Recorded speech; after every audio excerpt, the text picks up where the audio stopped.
Welcome to The Real Market with Chris Rising, the only podcast that brings the real estate conference panel to your headphones. You'll hear from superstars from every realm of commercial real estate, the biggest brokers, the most well-known architects, the largest investors, and the most visionary developers. We'll learn what they do, how they do it, and what drives their success. We'll discuss the latest trends across regional markets, capital flows, both national and global, and we'll explore technology's role in shaping all of them. We'll take a clear-eyed look at where we've been, where we are now, and what's to come. Real conversations, real experts, real insights. This is The Real Market. Hi, this is Chris Rising. As you know, I have the podcast, The Real Market. Really enjoy doing that podcast. And sometimes I get invited on other people's podcasts. A few weeks ago, I did one with Anthony Behar, and we had a wonderful conversation. And we thought we'd bring it to The Real Market so that our listeners might be able to hear it here on our platform. So I hope you enjoy it. It's a really interesting discussion about a variety of things in Los Angeles real estate, talking about crowdfunding and experience. And, you know, it was really an enjoyable conversation, and I hope everyone likes it. Enjoy. Chris, welcome to the show.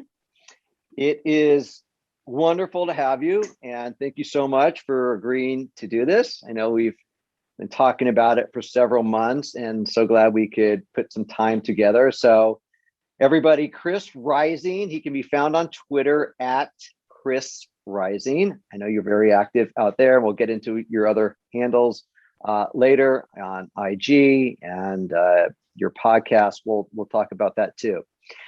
So Chris, the big question, the big white elephant in the room, of course, we have you on the show. You are a big landlord of office properties and other commercial properties. And everywhere I go, every networking group I'm in or real estate circle, the big question is what's going on with the office markets and what does it look like today? So I thought it'd be great to hear firsthand from you, from somebody that's very immersed in it here in Los Angeles and elsewhere. But if we could maybe give us a little perspective from the LA market, because a lot of our listeners are really based here in LA.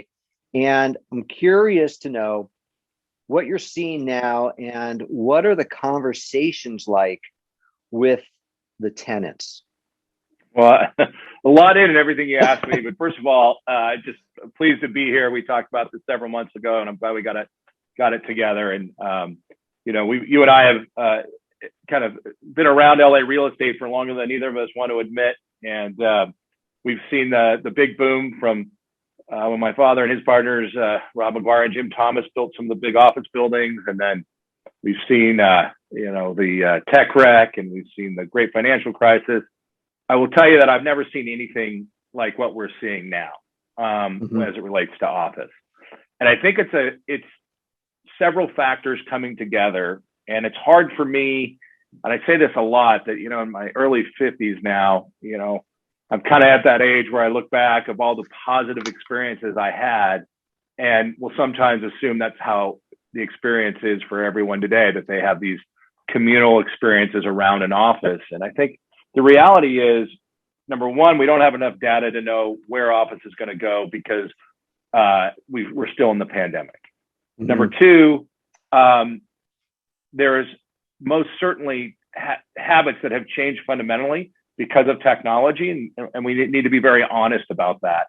And number three, we have a baby boomer workforce that is aging out, but quite frankly are still running things, who have one perspective, and you have a workforce made up of Gen Xers like myself, and who kind of understand where the boomers are coming from, but really want to be more like the millennials.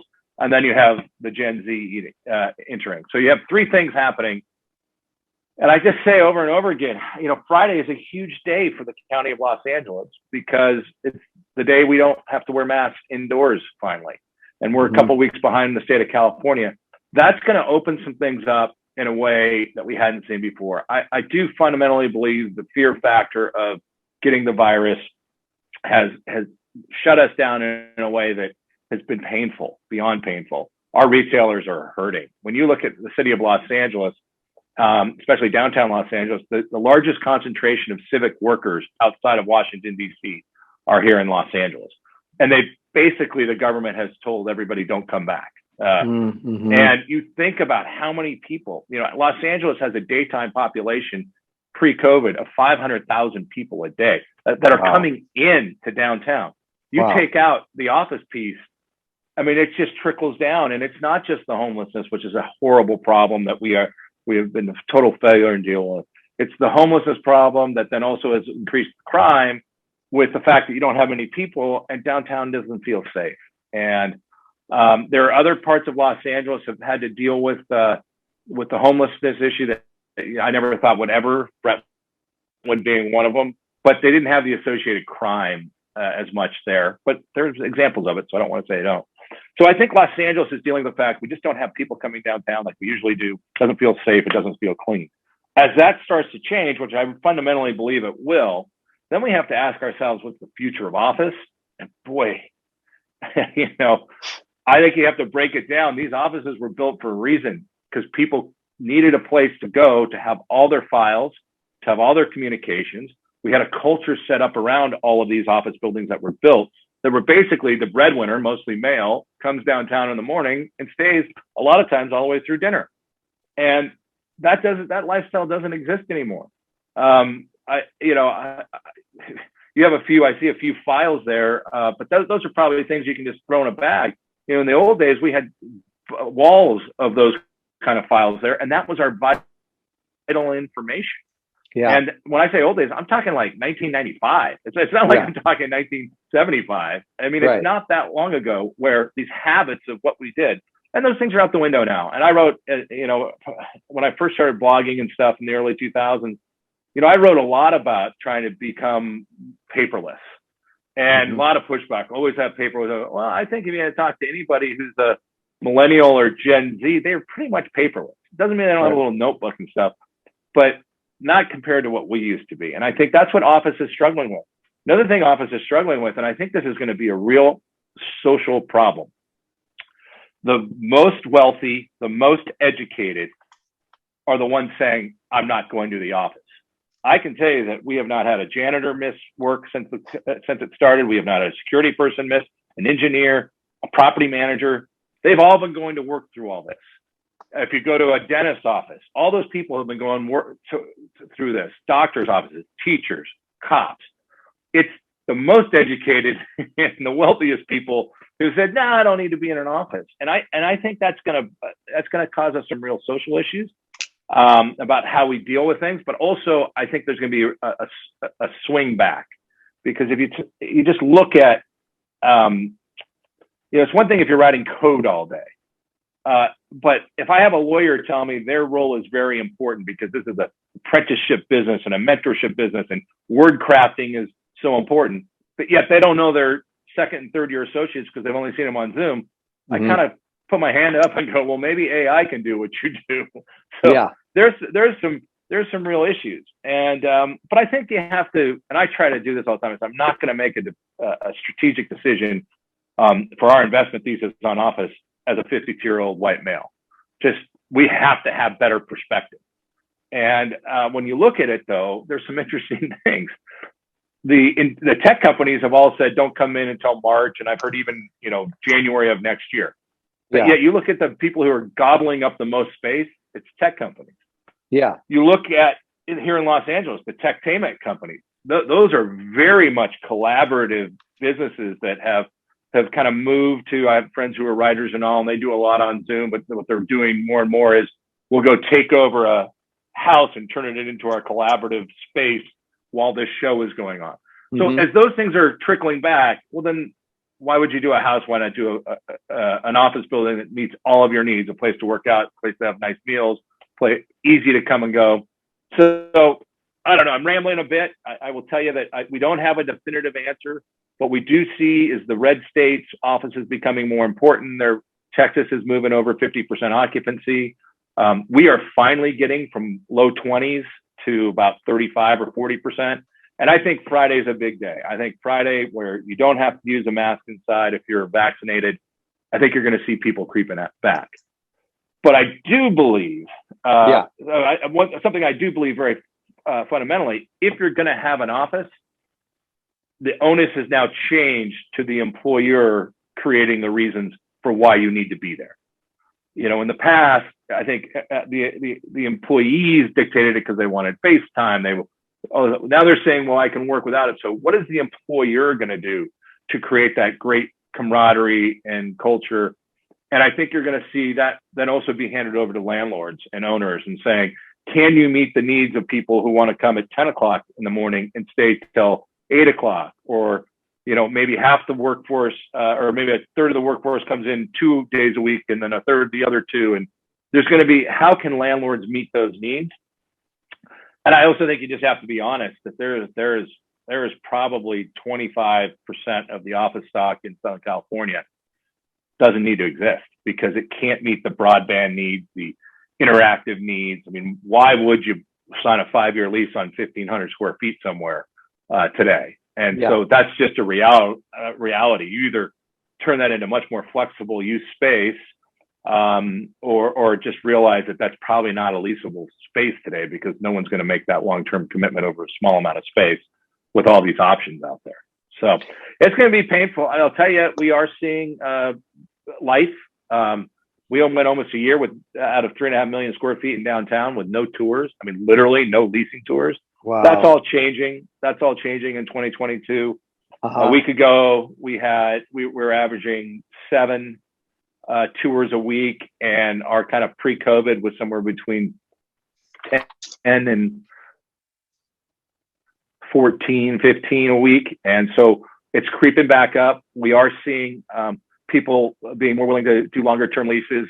And if you look at who the tenants are who are signing longer term leases right now in downtown Los Angeles, it's fashion, it's entertainment, these collaborative businesses. And I just think it's a matter of time before all the law firms and accounting firms bring everybody back in some form and just say, we got to have, we got to have something. I mean, I don't know if I can't imagine that everyone's life goal is to get out of college and at 22, go to an apartment and work there for the next 5 years. I mean, I just can't imagine that's a life aspiration for a lot of people, or especially young families. And I think it's probably been, as I said, this has been easiest on the wealthiest, older apprenticeship occupations, like the lawyers and the accountants who have a back house to work in, and not that bad for them, right? Unless they really care about mentoring. But then I think at some point they have to look at themselves and go, God, I have this. My whole retirement is selling my equity stake in my law firm, but I got a bunch of people who don't want to buy it, or they're just hired guns and they move from job to job. That doesn't work. And then you got a partnership in a law firm you can't sell. That's going to freak out a lot of senior partners, I think. Yeah. And so having that culture and that mentor and saying, we got to be together, I think will be really important. But it's not going to be what the old days where if you wanted to get something done, I mean, I can edit a whole offer. I can, a lease, I can do it all from my phone. I mean, it's amazing. Microsoft, it's Word, true. and so true. Google. So I think you just can't say that Office isn't fundamentally different, but I also don't think you can say definitively what its role is going to be. And we'll find that out over 2022, I believe. Yeah. Well, thanks for that answer, Chris. You unloaded a lot there. And, so that was a great answer. I think it's very fluid from what I'm gathering right now. Your guys are still figuring out, tenants are still figuring it out, and there will be some sort of hybrid approach probably down the road, because I also believe that there's going to be some concept of the office as we know it, and it might not be the way it looked years ago, but that was interesting. So one piece of the puzzle we didn't get into, I'm sorry to cut you off, but one piece of the puzzle we didn't get into, which I find fascinating, is there were so many cultural norms around the office, including around dress code, that are blowing up now. Yeah.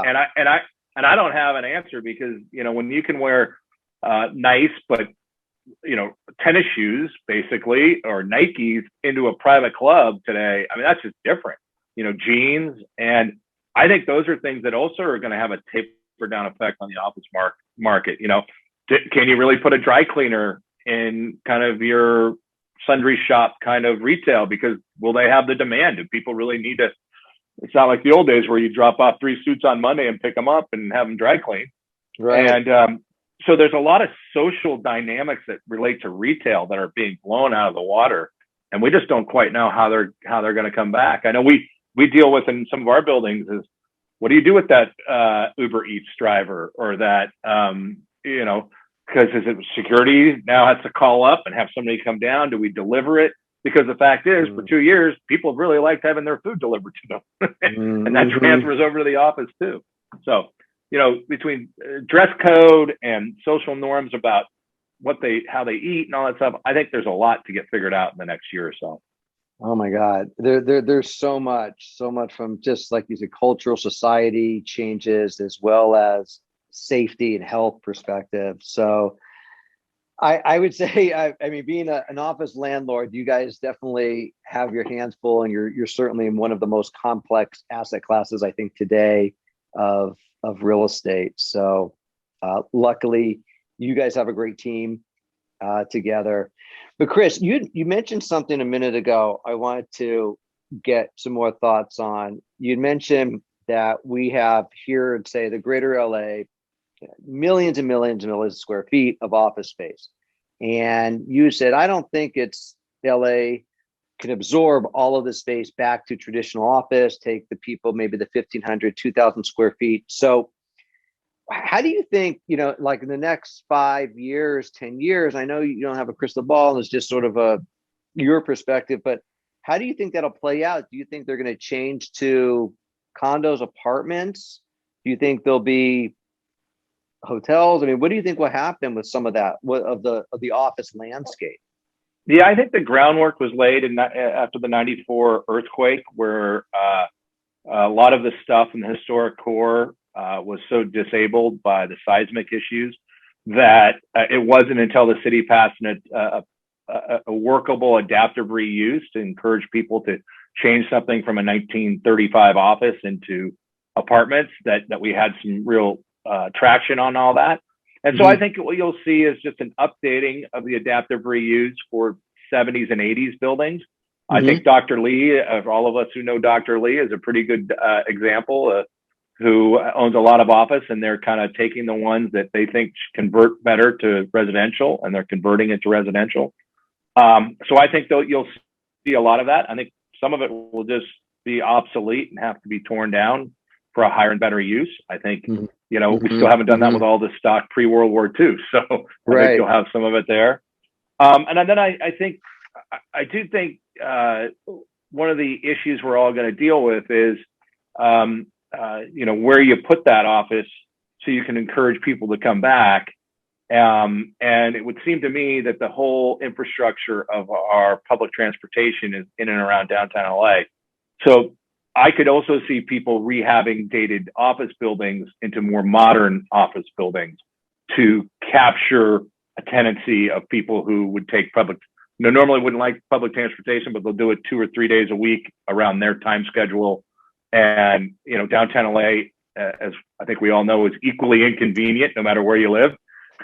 So if you're going to put the center of a circle somewhere, downtown LA is the place to do it. I don't know how West LA, how that's all going to play out. But if you can run a business and be close to your home, obviously some big time businesses there. And if you don't need as much support staff who drive a long way, maybe West LA becomes a really, really prime market, because just the executives coming in, and you don't need what traditional secretary role and things like that. So I think West LA is probably pretty well positioned in all of this. And, downtown LA, its reason of existence is really the transportation and its central location. So, I think it's going to be a painful couple of years. I really do. It's been a painful couple of years already. I still, our whole system is designed that we can evict people who don't pay rent, and we can charge late fees to encourage people to pay rent. That's all been taken away from us as landlords, and we're still not quite sure when it comes back. So it's very hard for us to turn over space and make it exciting to people, because our hands are so tied on the commercial office side as well as the residential side. because of all these COVID policies that have come in. Wow, that's got to be a lot to deal with. So, Yeah.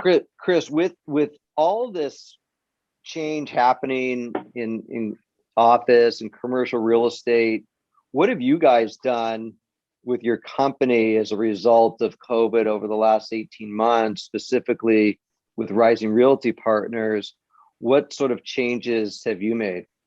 Well, it's been pretty dramatic. In March of 2020, I was in New York with my partner, Scott McMullen, and had all the documentation on a $750 million office-focused ESG fund. And we had been gearing, to be really focused on office. I had always wanted to get into industrial multifamily, but in this business, what you find is people like you to specialize a lot. And we have that background, even though we've owned a lot of industrial in my career and a lot of multifamily. But we hit March 7th, and that's where this company was headed of 2020. By March 21st, that fund was put on this shelf and probably will never come back. And we looked around and said, what are we going to do? And one of the things we really spent a lot of time on was multi-tenant light industrial, and felt that where the economy was changing, it was leading towards this product. We hired a senior executive, Scott Word, who had worked at Legacy, and said, Scott, we're going to back you and us, and let's go buy multi-tenant light industrial. And in the last year, we've bought about $125 million worth of it. We own in Houston, Texas. We own in Nevada, Las Vegas area. We're closing today, I think, on something in Sacramento. We own something in Los Angeles. And we're building out a whole platform there. And the reason we like multi-tenant light industrial, it's kind of value add in the industrial space. It's B plus that we're trying to get to an AA minus. And what it really is I think indicative of the new economy. It's usually 70% of somebody's space is warehouse, logistics, and 20 or 30% is office. And, but that really is only about 2,000 square feet of office. Most of it is usually in residential neighborhoods because it was built at a time when it was further out, and then residents have moved in around it. So it's very supply constrained. You're not going to be able to rip it down and build new stuff because people don't, would rather see housing and such. And we also think that given this gig economy we're in, and where people can start a business much easier, this is really in demand because, 10 years ago, a year, 2 years ago, you might have inventory, but that would be out in your warehouse and you put yourself in a big office building because that was your prestige and all that. I think all that's out the window now. I think people are like, I don't need to support an office in a CBD if most of my business is around distribution and logistics. So we really like it. We also, I hate to say it because I'm such a California and Los Angeles person. It's in my blood quite literally. But we really like states like Texas and Nevada and Arizona. And when people ask me about that, I say, look, I love the quality of life where I live, even though it's been affected by homelessness and all that. I love the weather. But the framework we've set in California is not much different what they have in Arizona or they have in Texas. We've just decided that we're going to fee ourselves to death. So like every state has a business license, but is it going to be $100? Is it going to be $10,000 the way California does it? Yeah. And, I think you can have a workforce in California that you can pay and all that stuff, but you start looking at all the additional costs. If you have a choice, you're not gonna put your accounting department in California anymore. Why would you if you can put it in Texas or all these?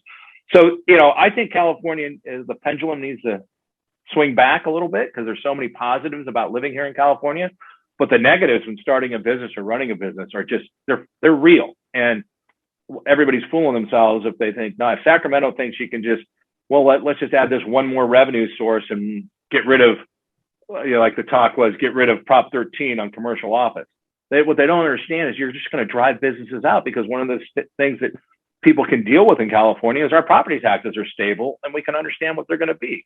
Right. You go to Texas, you don't know that. And so that's, your property taxes can swing wildly in Texas. Yeah. So if we're going to have public policymakers come in and try to put that into to grab more money and change it, it's only going to get worse. So we really, it's a long-winded way of saying, while we do buy in California, this multi-tenant light industrial, we're really big fans of some other markets. And the great thing about this product is, compared to office, it's a lot less complicated to own and operate. And so we move big in that. We're also in the multifamily space, hardest space to be in. We're looking at those same kind of red states.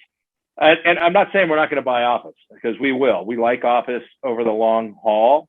We just got to get more data and understanding workflows. And my suspicion is we'll be buying office that has consistent cash flow, some more core stuff, which we think we do very well, and in markets where there's business growth.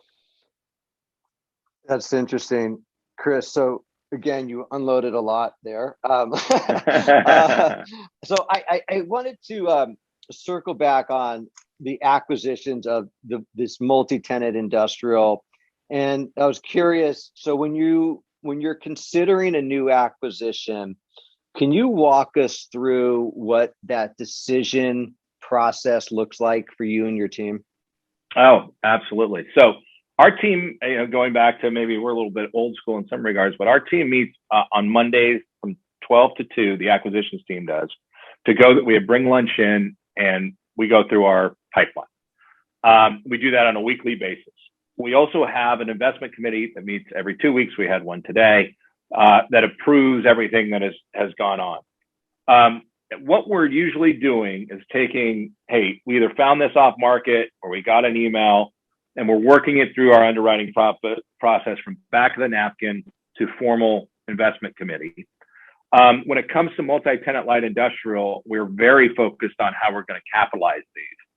And one of the ways that we've done that is we've really jumped into what we would call putting our friends and family into a platform structure, so that people who like us, who've invested with us, we have a digital relationship with them. We call it the Rising Investor Platform. And we have some LPs in there and some who are GPs, so that we can get deal flow out to them and get feedback and raise capital that way. At the same time, we're talking to all our private equity real estate partners. And so every Monday, if a deal is going through, we're saying, how are we going to capitalize it? Who's talked to Rockwood? Who's talked to Bento Green Oak? Okay, how's this going? And that's kind of our weekly workflow, culminating every 2 weeks into formal approval of things. And I'll say the area we've had some real successes with crowdfunding. And my partner, Scott, and I kind of looked at each other last March, or a year ago, March, and said, something's happening with this BREIT stuff in a big way. Blackstone has come in when 10 years ago, those, the broker dealer network was shunned upon by most real estate investors. Only hucksters did it. Now Blackstone has legitimized it. What's the next step? And we fundamentally believe raising money from the crowd is the next step. So we've partnered with Realty Mogul. They did a full LP raise for us on a deal in Las Vegas. We've partnered with CrowdStreet. We've done it where the platforms have done like half the equity, and we raised the other half from our investors. But I really believe, just like all these other changes that have happened, the millennials and the Gen Zs are going to not have brokers. So they're not going to be investing through the broker deal network, and they're going to want to do it directly through a platform. And we see it out there. We see it in the multifamily space. My good friend Keith Wasserman at Gelt has built an entire platform of investors. I see it with a friend of mine, Chris Powers, in Texas with Fort, his company Fort Capital, that has built their own platform. And so you'll see more and more from us that, if you'd like to be on the platform, please, register and we'll walk you through it. It's really an accredited investor platform. But I fundamentally believe that younger people are just going to say, I can do this myself, and, I'll be in a few ETFs and I'll do my real estate allocation. Whereas I think the boomers are much more, well, I have a broker who has a plan for me. And that broker is like, well, I can put $10,000 into Blackstone. I've got you diversification. But I don't think the younger generations are going to go for that. Maybe I'm wrong, but I see the way I have a brother who's 15 and a half years younger, same parents and everything. And he's very much a millennial. And I see the way that they operate, and they just want more control, and they want it to be easy. They want it digitized. Yeah, definitely. So are you is it you and Scott, Chris, that makes these decisions, or is it a whole committee if you decide you want to purchase a new building? Like, do they come to you and say, That's a good question. this is found this multi-tenant, here's what I think, and then do you make the final decision on that? How does that work? Well, unfortunately, my father's retired and kind of aged out of the business, but he has left the structure for us that he felt very important. He ran 2 public companies, and while the owners of the business are my father, Scott, and myself, we have never been in a situation where the owners of the business overruled the committee. So the committee is made up of the people who are going to have to be asset managers for this, all the acquisitions, even analysts. We want input from everybody. Okay. And I'm not saying it has to be unanimous, but to date, a deal has never gotten so far that it hasn't been unanimous. But we keep very detailed minutes. We would expect any investor would want that from us, so we can see the history of a deal and how it got there. But that's one thing I will say that my father really built into our organization is we act like we are first-class investors. And one of the ways you do it is you have this discipline of when you meet, the notes you take, how decisions are made. You have a whole track record of it, and that's how we do it. So, That's if we have a 30-year-old analyst who has a view on whether we should be buying an asset, we want to hear it. And when we get to a final, and we want them on record, because we track all the votes. Yeah, but we think that's very important. Okay. I think my dad was always, how would I say this? He had some partners who didn't always act that way. And it really, he felt, was a detriment to a lot of the investment strategy, because we only, you have one perspective, I have one perspective. And if that's the one that dominates all the time, it's just groupthink. And what's the point of having everybody there? So he really instilled in us that open communication, technology, I have to admit, has been great. I'm in the office Monday through Wednesday religiously. Thursday, I try to have meetings out, and Friday. So today I have to go to another meeting, so I'm working from home. And we use a software called Boardable that tracks the meeting minutes and it's all video. It's recorded. You can record it if you wanted to. And we had a engaged 90-minute investment committee meeting before we're doing this. So technology has helped because it allows people to still be out on the road seeing stuff, but we don't miss whether it's the Monday meeting or the every other week investment committee meeting. So some of those meetings are done virtually, if people they have are, to, but you prefer everyone to be in person for those meetings. We prefer it. I'm less concerned about the investment committee because Thursdays usually somebody's on the road, so we probably would never have 100%. But what we try to do is say on Mondays, you should be in from 10 to 12. And then if you need to get on an airplane, you do your travel stuff Tuesday, Wednesday, Thursday. And, last week I was in Kansas City. I really like Kansas City. We do some property management there. And I did 2 very important meetings of ours, but I did it virtually. Because I was in that market. Yeah. So Chris, when you look at you guys, when you look at your company and your history on paper and Rising Realty and the millions of square feet that you own and the deals you're involved in, obviously it looks beautiful, but I got to imagine being involved in real estate as long as you have, there's been some horror stories. Not every deal ends up the way you had planned it. And I was wondering if you could share with us a deal or an investment that didn't go well, and what did you learn from that? Well, that's a very good question. Let me start with, because of the success my father had with his partners, Rob McGuire and Jim Thomas, and then because he went from them to Catellus, which was a major, the company when he took over had a $400 million market cap, and when they sold it to Prologis, it had a $5.8 billion market cap.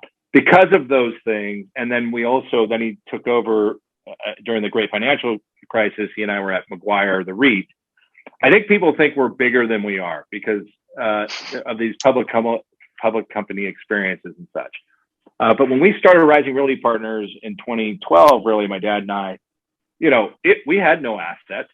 We put up our GP capital. We partnered with LP Capital to buy Pac Mutual, and then that led to several others. The thing that I would tell people that I have learned is that it's amazing to me how the faces change so often at our LP Capital. And we did a deal. I can only get into part of it, but I want to share it with the group, with a company called Mount Kellett that was founded by a former Goldman Sachs guy. Their first fund was, $700 million. Their second fund was $2 billion, and their third fund was $4 billion. We had great success in their fund one. We had great success. That's where we did Pac Mutual. Then we bought the B of A portfolio. All of that was going really well, or it has gone very well. And then we bought another asset. And then I get a call one day saying, Chris, I have some bad news. Mount Kellett's imploding. I'm like, what? Yeah.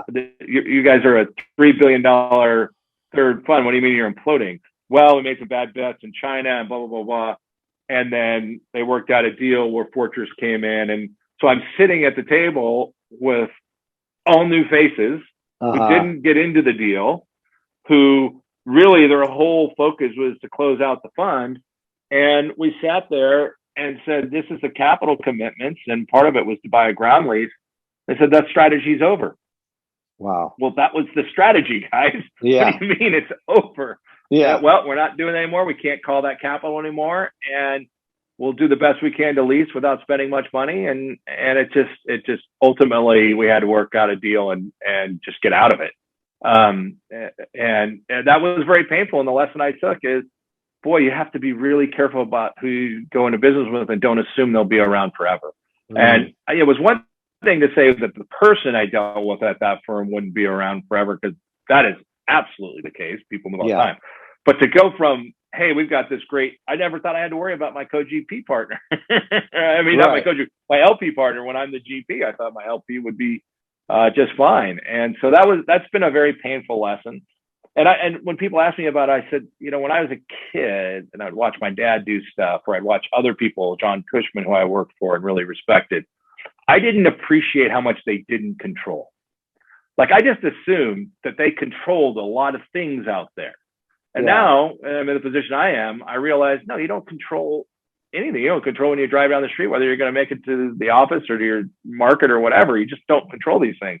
And that's therefore made us, I don't want to say more cautious, because that isn't the right word. It has made us more diligent about our operating procedures and doing things right, like the investment committee. Even though, Scott and I could probably have everybody on a call and be anywhere and not record it, not do that. We don't do that because we got to have these operating procedures in place. And why that's relevant, look at this one deal. Well, I've got to go back and show this new LP 3 years of decisions that were made in investment committees to do things, so that I can back up that this was the business plan. Now, it didn't help, but I was able to do that. And and I also think part of the other reason when we were ready to go on this fund, you got to show a pension fund that all the discipline that you have in your operation. I do like a lot about the technology because it's so easy. I really do. And I think you have access to it. And so, we try to use technology as a force multiplier. That's one of our mantras over and over again. And it allowed us to show things. But I just go back to, you can do all those things and you realize how little control. I have no control over whether people come back to the office in downtown LA. I have zero control of it. And it doesn't mean I'm dumb. It doesn't mean I'm smart. It doesn't whatever. You get way too much credit when you have a home run deal, and you probably get too negative of credit when things don't go as well. So I think it's over a career, and what we've seen and why we've pivoted to doing more industrial is there were opportunities and we got to jump on them just the same way we did when we jumped into creative office. Nice. I like that. I have, this leads me to some other questions for you with everything you've just been talking. So one of the things, you kind of touched on it a little bit, and I just wanted to see if there was anything you wanted to add. But when I look at you, or when people look at a company like you, and it seems like you have so many people that you're talking to or answering to, whether it's investors, you have employees. I don't know how many employees, but you have a lot of employees. You have tenants. You have technical issues. You have mechanical issues. You deal with the city a lot by owning big commercial real estate. So how do you stay focused with all of these things coming at you and having to be aware and make decisions on all of these inputs? How do you stay focused? Let me start with number one. For most of my life, I had a great mentor in my father, and I was always able to bounce things off him. And now at this stage of my life, I have a great partnership with my partner, Scott McMullen. Scott and I knew each other at Duke. He ran HFF on the West Coast and built it up when they had moved from Texas out here. And we have a very yin and yang. And I think that is number one. I can tend to get a little more emotional and passionate about things. Scott's much more by the book. And so when something comes up, we're good at bouncing things off of each other. How do you approach it? I think one of the things I'm very poor at doing, and I think Scott does much better than me, is leaving things, quote unquote, at the office. Like, something goes wrong, it takes me 2 or 3 days to work through it, what my strategy is going to be. And so I don't always do that as well. And I think I struggle with that. I think with my father leaving the business, that's been the biggest struggle, because we would talk 3 times, 4 times a day. And I also, as I try to tell people, I'm just honest, I deal with anxiety just like anybody else does. And I deal with the fact that I feel the weight of, we have about 45 employees, and that we're the reason that they can put food on their table. And I've got investors, and I think for the most part, investors don't take things personally, but sometimes they do. And, I think we have big time, some of our investors will bottle up Sovereign Wealth Fund and state of Oregon. I mean, big time investors, and I don't want to disappoint them. So I deal with a lot of those stresses, and I try to do it because I have a partner to talk to. And I think we give a voice to our people in a way. We're not a micromanagement shop. I think anybody who's worked for us or works with us knows that we defer a lot to our team, and I think that can help with all of this. But I think I'm kind of getting to a punchline here. Is here I sit at 52 after going to Duke University and playing college football and then doing all these other things. One of the things I've realized is how important it is to have structure in your life and the support you have in your life, and the people around you, because otherwise the weight of all this stuff can be crushing. And I'm very involved with YPO, and I see some people just handle this stuff all so much better. They just can have a positive, let's go have fun attitude all the time. I struggle with that a little bit. I like to think I'm an optimist, but I don't want to have to. We have an investor on something that is not going the way we want. I fret about that phone call. I think one of the things I've learned is do it the first thing in the morning and get it done. But I struggle with all these things, and I think it's important that everybody recognize that. I think there's a lot of assumptions made just because our name is well known, and that's okay. I probably make a lot of assumptions about other people out there too. But it's a struggle, and you got to be honest about it. I think the worst thing you can do is try to pretend that it's not so. And so hopefully that was a long-winded answer, but hopefully it was an honest answer. Yeah, no, thank you for sharing that. That everybody, like everybody. I mean, you have some of those real concerns, worries too.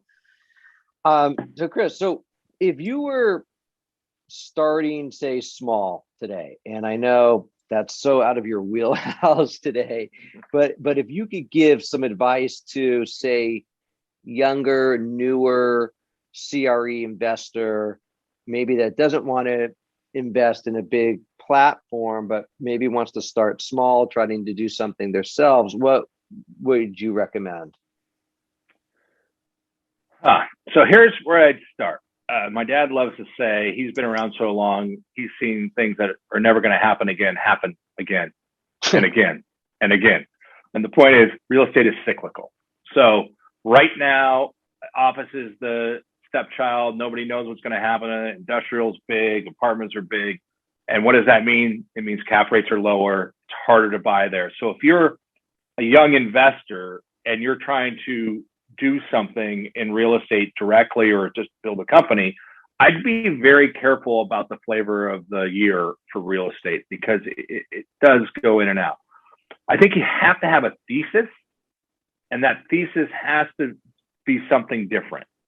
If I was 25 doing this, I mean, I'll tell you, I would use the SBA loans and try to find a duplex that I could buy with a loan and just to get me some equity in it. I find it interesting that we have people on our team, and I've worked with people who, while they're in real estate, they're still W-2 workers, and they haven't realized that, no, you want to be an investor. You got to get yourself, use that money to help you go make an investment, but don't pay income tax if you can avoid it. And I think people are until you make that step in the real estate business, you're not really in the real estate business. Mm-hmm. You're just working at a corporation, taking a salary plus a bonus the government gets 50% or more of.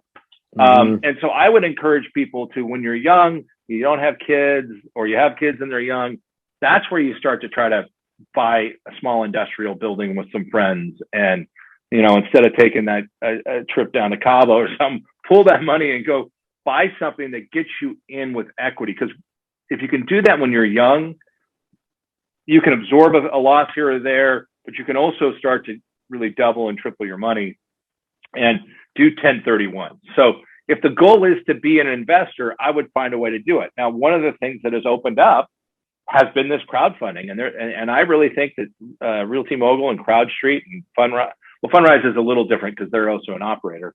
But the Fundrises, I mean, the CrowdStreets and the Realty Moguls of the world, they're really vetting an operator.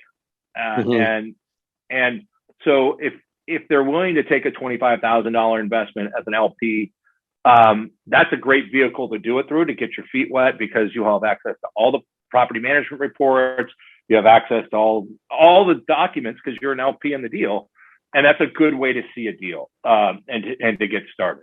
But this is what I say to a lot of people, and I go, people don't always understand it. I'll tell you, one of the smart things to do is get your real estate license as young as you can, and then as soon as you can, get your broker's license, because that just opens. If you have a broker's license, you can go do deals on your own. You can start your own business, and what it takes to get that. I say this to people all the time, especially if you've gone to law school or you're just out of college. Just buckle down, get those accreditations early in life, because it gives you optionality when someone decides at 30 to get in the business. Well, I've had my real estate license for 8 years. I've my broker's license for 2 years. You're just further along the journey than other people are. And I know people, I mean, I get it all the time. Well, I've had a sales license for 30 years. Why would I want a brokerage license? Well, then you're not going to change much. If you're only going with the sales license, you'll never start your own company. You'll never be able to go out on your own. You can't start a property management company. So. No, that's great advice. That was some really, really good points in there. Thank you on that.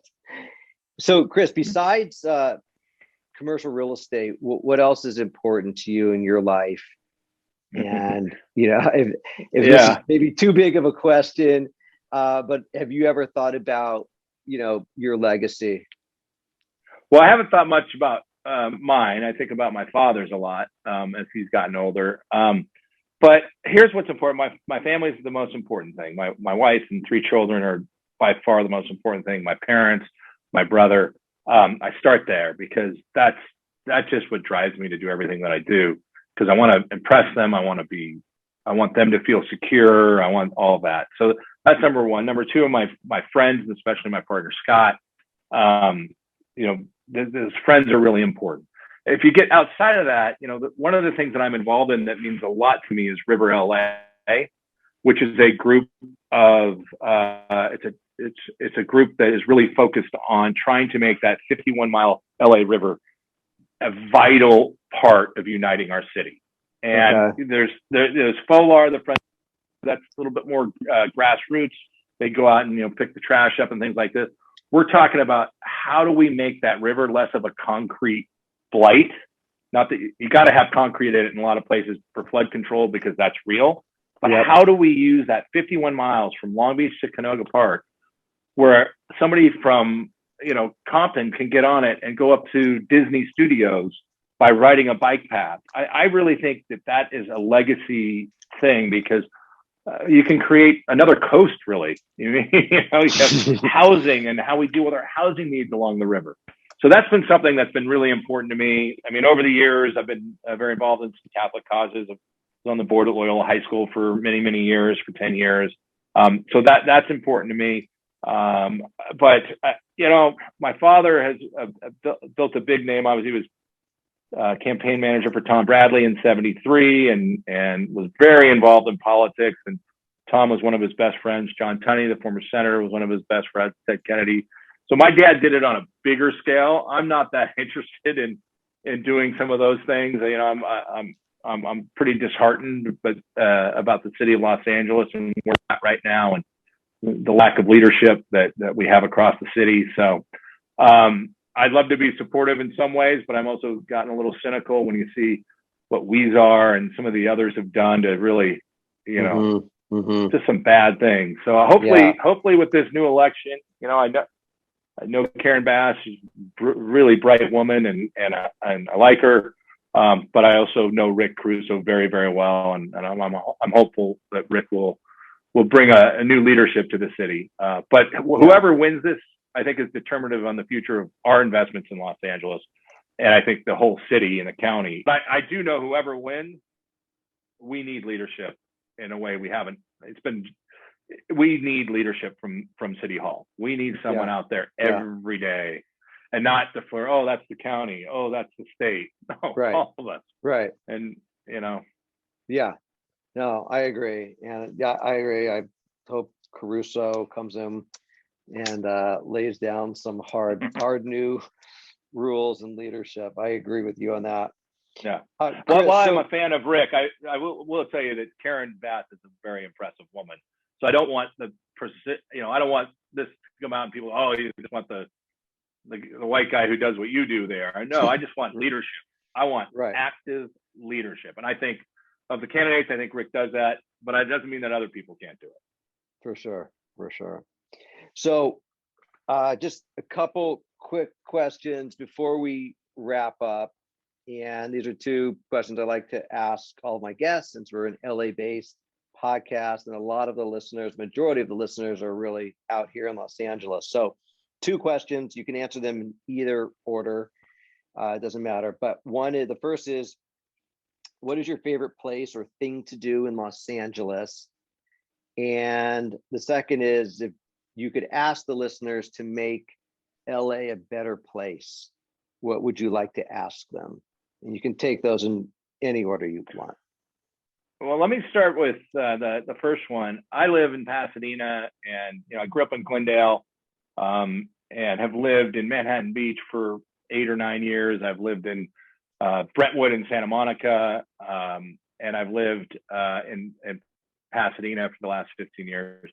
I really love the Arroyo Seco, and I walk around this bowl every day. I love everything about this ecosystem here. Very Mediterranean climate. And so I'm a big fan of the Arroyo Seco in Pasadena. So probably my favorite place. But I will tell you, to get above that, what I really like is that when I start in the morning and I'm going on the trails, or I take my mountain bike and I go up, and then I get out to the beach, and later in the day, and then you maybe go to a game at Dodger Stadium. I mean, what I love is you can do everything here. And I think that's, you just can't. I mean, people forget. I lived in North Carolina, and there's times of the year where the weather you can't be outside. It's too hot and humid, and there's too many bugs. And Texas has some of that. So I think it's very unique here in Southern California. What would I like to ask? Give me that question again. It was, what would I like to ask? If you could ask the listeners to make LA a better place, what would you ask them to do? Let's not be so cynical. I think we as Los Angelenos have gotten very cynical about our life, the state, the high taxes, all this. Let's be less cynical and let's push for change, because this really is a great place. And the politics they do swing back and forth. And, instead of just rolling our eyes and saying, well, that's LA and that just sucks, or, it's just high tax and we have to live with it. Get engaged. I think, and it doesn't, I think there's an attitude that's come in during COVID that I find disappointing, that is just, well, we'll let the red states take all the businesses and all. It's like almost we give up. Let's be proponents of where we live and where we send our kids to school and where we choose to, and a lot of people live and die, and not be cynical about it. And that's what I would hope, because when you really pull away the layers, yeah, we have high taxes. Yes, there's homelessness and there's crime. It's still a place that everybody comes to, especially every January 1st for the Rose Bowl. And then you see the Super Bowl, and then you see the World Series, and all these people come here and they go, what an amazing place to live. Right. And I just think that we can't be cynical. We got to be really proponents of where we live. That's a great answer. That's my I'm just going to throw it out there. My biggest frustration with the LA Times is, why aren't we proponents for this community? Why is everything a scandal, and why is everything awful, awful, awful? I want to see people be cheerleaders for this region. Yeah, I love that. That's a great answer, and that's a great LA answer. Chris, are you an LA native as well, or did you? I was born and raised. I was born at Hollywood Presbyterian Hospital. Oh my God! I was born in Hollywood. So and my father came here in 1954. His father was a merchant marine and then was very good with machinery, and was the engineer when they built the Statler Hotel. And that's what brought my father here. And so he's been here since 54. My mother's from Fresno. Father was a big car dealer there, but she's been here since they said she came to UCLA in 1960. And that's where my parents met. So yeah, I am a born and raised Angelino, and I know the joke is you move here after a week, you're all of a sudden native, but there are those of us who really are natives. Well, that's great. I am actually a native too, and born and raised second generation, at least on half my side. My dad, they grew up in Boyle Heights, and then he ended up going to LA High School in Mid-City. My mom's from New York, but my dad's whole side of the family, they're all from Los Angeles, and there used to be a lot of Behars back in Boyle Heights back in the day, but they've all left at this point. Yeah. So, hey, Chris, so we've been going for a while. I appreciate your time, and I just want to let people know that Krista has a podcast. You're the host of the Real Market podcast, and they can be found on Apple iTunes. And Chris meets with and interviews some of the biggest names in all aspects of commercial real estate. And I think it's a great show, and would recommend any of my listeners to take a listen to your podcast to get another taste on commercial real estate and go in depth with Chris. And Chris, again, can be found on Twitter at Chris Rising, and Instagram, Christopher Rising. And Chris, so before we sign off, is there anything else, any departing words you'd like to share, or that we missed? I don't know. I don't know if I want to open that up and we go another hour. I think I'll lose some listeners, but maybe because I feel like there are other things we didn't get into, but I do want to be respectful of your time and the listeners' time, and I want them to be able to really hear everything you have to say, because you have so much wealth of knowledge and so much experience. And I think, there's so much depth to what you've shared with us. And I think hopefully people really took a listen, maybe even took some notes. And I think there was something for the early investors, and definitely some people who are really engaged in commercial real estate as their profession. Hopefully they've picked up on a couple things as well that they can implement with their company or in their life, and how they approach real estate. So you shared some really good nuggets with us. Let me share one very important thing, and I want everyone to listen, who's listening, to really understand this. Anthony, what you do is still one of the most important things in real estate, and I think the role of a broker has evolved and changed. And when you see the big companies, the CBs and the JLLs, and you have a broker who's really just an account manager for a large corporation, it gets lost what you do. And, it's no longer a world where you have your little note cards where that one owner who has that one space. I mean, that world has kind of changed. But somebody who knows their market inside and out, knows the history of the market, has seen businesses come and go, who knows opportunities are coming because they were there 3 years ago and saw that. I mean, it's a dying profession in some respects, but for us, we try to go to markets and find you.